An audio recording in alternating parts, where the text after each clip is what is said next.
I want to tell you about the phone call I made to a woman named Deborah Chen at 9 o'clock on a Tuesday night, and the way she went completely silent when I told her my last name. Not surprised silent.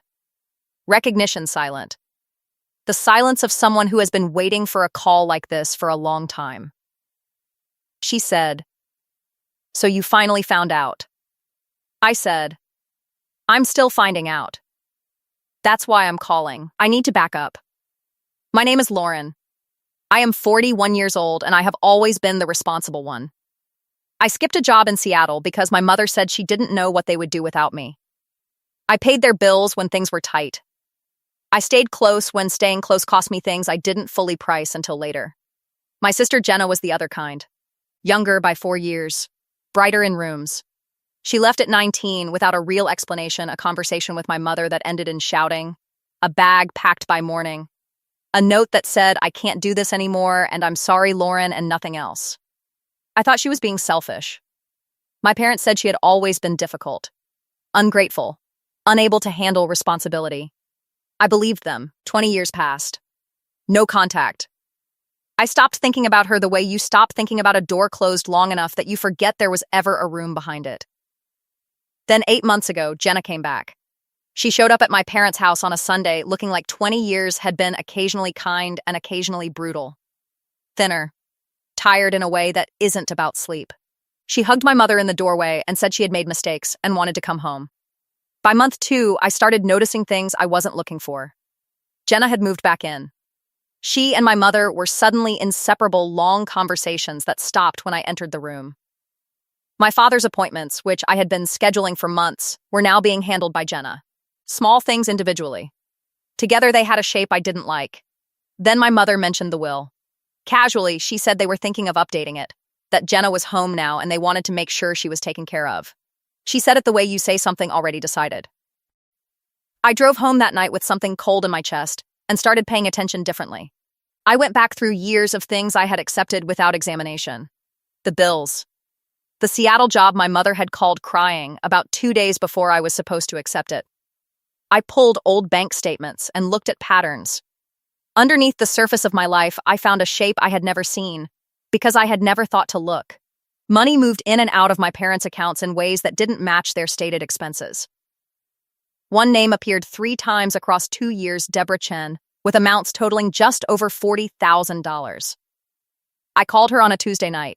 Deborah Chen had been my mother's coworker 25 years ago. Over 3 loans totaling $35,000. My mother had come to her with stories about family emergencies, promised repayment each time, and never returned a dollar. Deborah had eventually stopped answering calls and written the loss off as a lesson. It took me 3 weeks to find the others. A neighbor, a man from my father's church, a woman from my mother's book club. Different stories, same pattern. Decades of it. And then I found the thing that changed everything. In a folder at the back of my father's filing cabinet was a letter.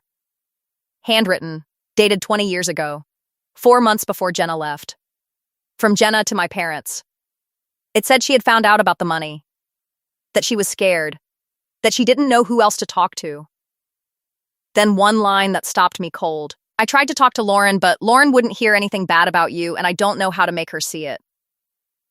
Slowly, like a photograph developing, I remembered. Not the content, I hadn't known the content. But I remembered Jenna trying to tell me something that winter. Something about money and our parents. And I remembered being impatient. Saying she always made everything dramatic. Taking my mother's side before Jenna finished her sentence. 4 months later, she was gone. I drove to my parents' house. Jenna was in the kitchen with my mother when I walked in. I put the letter on the table. Then Deborah Chen's name with the amount. Then the others. 6 names. 6 amounts. A total that made the room go quiet when I said it out loud. My mother looked at the table for a moment. Then she looked up, and her voice came in sharp and certain. "Lauren, these were loans. Every single one of them. People knew the situation. Your sister has spent 20 years poisoning you against us from a distance, and now she walks back in, and you believe her over your own parents." I slid the letter across the table. Jenna's handwriting. 20 years old. Written before she left. Before she had any reason to poison anything. Before she had even gone. My mother looked at it. I watched her read it. I watched her reach for something else to say and find nothing. The certainty left her face like air leaving a room. I looked at Jenna. I said, "You tried to tell me." She said, "You weren't ready to hear it." I said, "I know. I'm sorry." Then I told her I knew about the deal. Jenna hadn't come back out of forgiveness.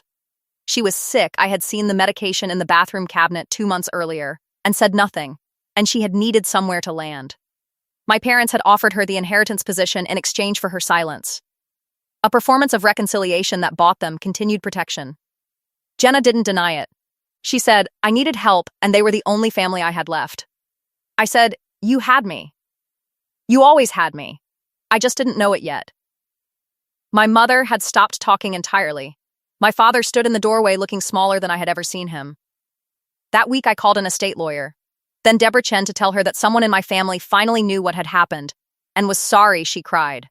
And so did I then Jenna, to tell her that if she gave me everything she knew, I would make sure she was taken care of without depending on our parents' version of events.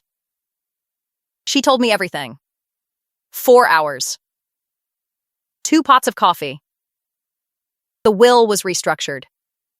My parents, faced with documented evidence and the real possibility of 6 people receiving written accounts of what had been done to them, agreed to terms my lawyer prepared. My mother called me afterward to say she hoped we could move past this as a family. I told her I needed time. Jenna is in my spare room now. Some days are harder than others, and on those days we sit together and don't talk about any of it. She told me last week she had missed me every year she was gone. I spent 20 years being the responsible one. Paying bills, skipping Seattle, staying close, believing every story I was handed because questioning them would have broken everything open sooner. Jenna asked the questions at 19, and it cost her 20 years. I finally asked them at 41. And the sister I thought had abandoned me had actually been the only one telling the truth the whole time. She just told it to the wrong person first. I won't make that mistake again.